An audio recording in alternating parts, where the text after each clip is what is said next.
Thundercat Cats, Dovewing Silence by Erin Hunter, Chapter 4.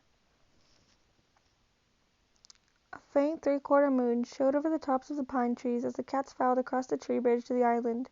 Dovewing stayed close to Ivypool, trying to comfort her sister without saying anything. Ivypool walked with her head high and her tail kinked confidently over her back, but Dovewing knew she was scared of what might be said at this meeting. Brimstar and Jayfeather led the Thunderclap Patrol, and Birchfall, Thornclaw, Mousewhisker, and Blossomfall brought up the rear. The four cats radiated tension, and the fur bristled along their spines. Dovewing wished they would relax and not look as if they had something to be ashamed of. Blackstar was already seated at the front of the oak tree, flanked by his medicine cat Little Cloud.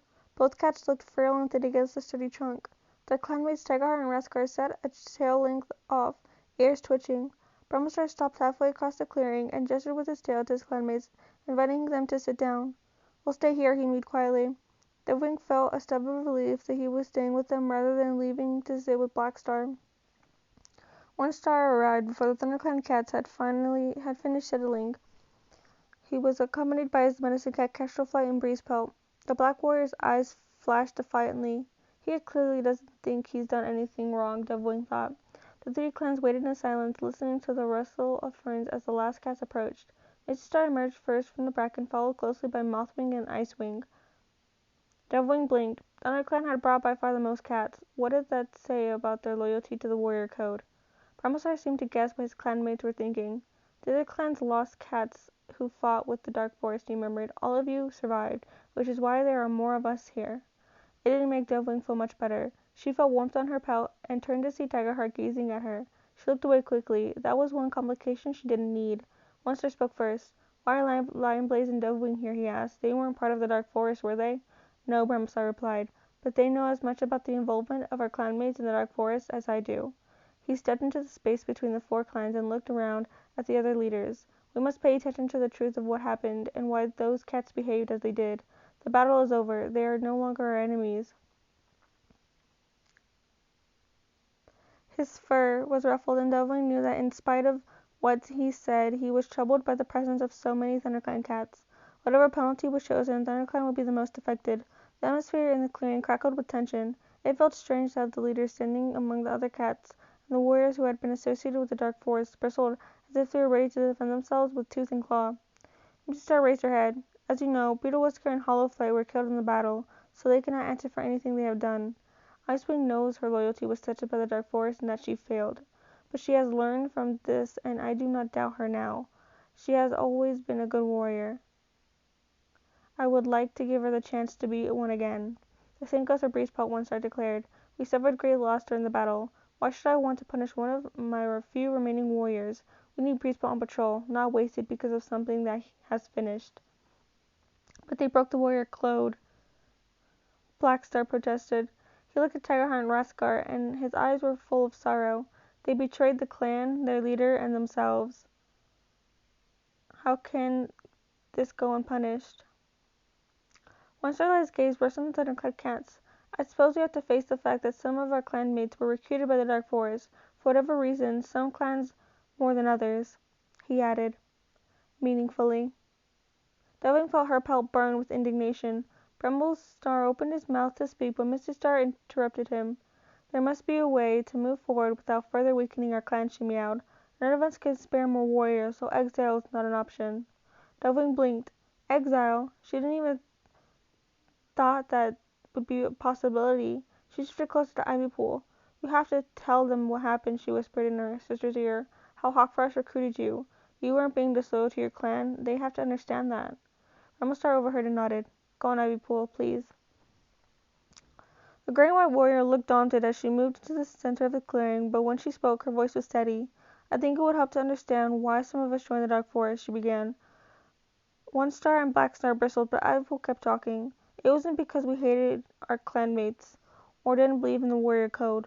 We thought we were learning more skills that would help the clans. Cats from the Dark Forest sought us out in our dreams and used our personal reasons for offering a different way to train." She glanced at Dovewing, who blinked. "Was I one of those reasons?" she wondered in alarm. Around her, Birchfall and the others were nodding. "Hawkfrost approached me," Ivypool went on. "He made me believe that the best thing I could do for ThunderClan would be to train with the Dark Forest warriors. I could be braver, better at fighting, more loyal to my clanmates. He made me feel important. She paused for a moment, then continued. I overheard Hawkfrost and Tigerstar planning to attack the clans. I told my clanmates and became a spy, reporting everything I learned about the Dark Forest. I knew other cats from the clans were being trained, but to avoid suspicion, I didn't say anything to them. She looked over her shoulder at her father. Only when the battle began did I tell them the truth, and they instantly followed me back to our clanmates to fight alongside them. They never intended to be disloyal. Like me, they thought they were being given a chance to be better warriors. Breezeball was looking smug, and Dovewing felt an urge to rake his ears. She was sure he hadn't wanted to be a better Wingclan warrior. He had wanted power and strength, and that was all. Birchfrog leaned toward Dovewing as if he could read her thoughts. If one of us is to be forgiven, all must be forgiven, he mewed. Blackstar heaved himself to his paws. You have spoken well, he asked. It's Ivypool, isn't it? He peered at her with his eyes cloudy. But I saw my own clanmates attack each other. How was that being loyal or a better warrior? We were promised a different way to serve our clan, Ivypool insisted. I believe you, Mrs. Star meowed. Thank you, Ivypool. One Star traced his forepaw in the dirt. I don't need to know why Breezeball made his choice. I only need to trust him from now on, which I do. Blackstar shook his great white head. I don't know if I can agree with this. He avoided looking at Tigerheart and Raskar, who were staring at him in dismay. Dovewing felt a pang of alarm. What happened to Tigerheart? She knew he was loyal to ShadowClan. It seems we all feel differently about these cats, Blackstar went on. He sounded confused, as if he couldn't understand why the alliance between the 4 clans had melted away. With good reason, Brabblestar meowed. He looked at Breezepelt. There is at least one warrior here who attacked the underclan cats alongside the Dark Forest warriors. I cannot see that as anything but a betrayal of the warrior code. Breezepelt never turned against his own clanmates, One Star mewed. That is the essence of the warrior code, surely, and he is my warrior, so it is up to me what happens to him. Mrs. Star nodded. I agree that we should each be responsible for our own clanmates. We know our warriors best, after all. Blackstar flattened his ears. But we must follow a single course of action, otherwise how will it be fair? ShadowClan does not get to decide anything on behalf of Wingclan, One Star spat. The clans got along better when we were united against the Dark Forest, remembered Thornclaw. Peace has brought out the old quarrels. Mothwing walked out from behind Misty Star and stood in the center of the cats with starlight gleaming on her pelt. I suggest that each of these cats swears a new oath of loyalty to the warrior code, she meowed. They walked a different path for a while, but now they must return to the way things were. They do not need to be punished. None of our clan should suffer more pain. But we deserve to have some clear sign that we can trust them again. Dovewing breathed out in relief. It seemed the obvious solution, and from the nods of the clan leaders, it looked as if they agreed. Raskar flicked his patchy brown tail. This oath. Do we have to swear it now, in front of cats who have nothing to do with us? No, Brimstar meowed. I think this is a matter for each clan to deal with on its own. What do you think, Blackstar? He added. The old cat waited for a moment before replying. I will see that it is done as soon as we return to our camp, he mewed. One Star dipped his head. As will I. Dovewing felt another flash of anger toward Breezepelt. She had seen his furious attacks at her clanmates. There was nothing noble about him. He didn't deserve forgiveness from anyone.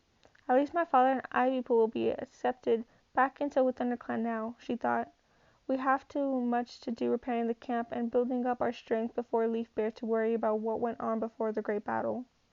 The cats began to file out of the clearing. Tigerheart drew level with Dovewing and caught her eye, a swarm of questions in his gaze. Dovewing turned her head away. He was part of the past, just like the battle with the Dark Forest.